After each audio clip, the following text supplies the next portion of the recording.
మిత్రులకు నమస్కారం। ఈ రోజు రాజా సింగ్ గారు ఉదయం పార్టీ ఆఫీస్ కు రావడం జరిగింది। రాష్ట్ర అధ్యక్ష ఎన్నికలకు నామినేషన్లు స్వీకరిస్తున్న సందర్భంగా వారు వచ్చి ఇక్కడ ఈ ఎన్నికల అధికారి ఎవరైతే ఉన్నారో శ్రీమతి శోభా కరందాజ్లే గారికి నామినేషన్ పత్రాన్ని ఇవ్వడం కొరకు వారు రావడం జరిగింది।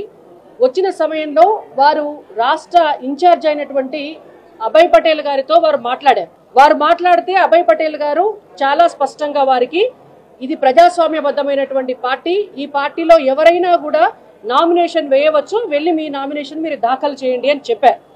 చెప్పిన తర్వాత వారు నామినేషన్ పత్రాన్ని తీసుకున్నారు। తీసుకొని శోభా కరందాజ్లే గారి దగ్గరికి వెళ్లి వారి ఫామ్ ని సమర్పించారు। సమర్పించే క్రమంలో ఏ నామినేషన్ పత్రమైనా కూడా ఎన్నికల నిబంధన ప్రకారం 10 మంది రాష్ట్ర కౌన్సిల్ సభ్యుల మద్దతుతోటి వారి సంతకాలతోటి నామినేషన్ పత్రం ఇస్తే మాత్రమే ఆ నామినేషన్ పత్రం అనేటువంటిది చెల్లుబాటు అవుతుంది। అయితే శోభా కరందాజ్లే గారు చాలా స్పష్టంగా చెప్పినారు, 10 మంది సభ్యులు లేని పక్షంలో మీ నామినేషన్ పత్రం చెల్లుబాటు కాదు, మీరు 10 మంది సభ్యులతోటి సంతకాలు చేయించి నామినేషన్ ని ఫైల్ చేయండి అని చెప్పారు।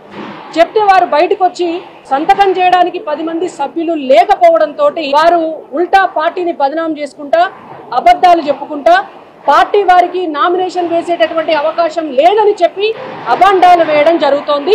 ఇది ఇవాళ జరిగినటువంటి వాస్తవమైనటువంటి పరిస్థితి। వారు కిషన్ రెడ్డి గారికి వారి రాజీనామా పత్రాన్ని సమర్పించారు।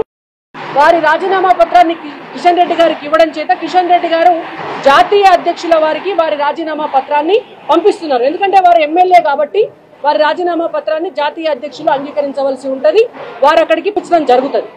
ఒకవేళ నిజంగానే రాజా సింగ్ గారికి రాజీనామా చేయాలి వారి ఎమ్మెల్యే పదవికి అని ఉంటే వారు డైరెక్ట్ గా వారి రాజీనామా పత్రాన్ని స్పీకర్ కి సమర్పించుకోవచ్చు। వారి క్రమశిక్షణ రాహిత్యం అనేటువంటిది పరాకాష్ఠకు చేరిందనేది భారతీయ జనతా పార్టీ రాష్ట్ర పార్టీ అభిప్రాయం। గతంలో కూడా అనేక సార్లు వారు క్రమశిక్షణతో ఉండకపోవడం వల్ల వారు సస్పెండ్ అవ్వడం జరిగింది। అయినా పార్టీ మళ్లీ వారికి అనేక అవకాశాలు ఇవ్వటం జరిగింది, కానీ ఈసారి వారే స్వయంగా రాజీనామా చేసి వెళ్లారు। ఇవి ఇవాళ జరిగినటువంటి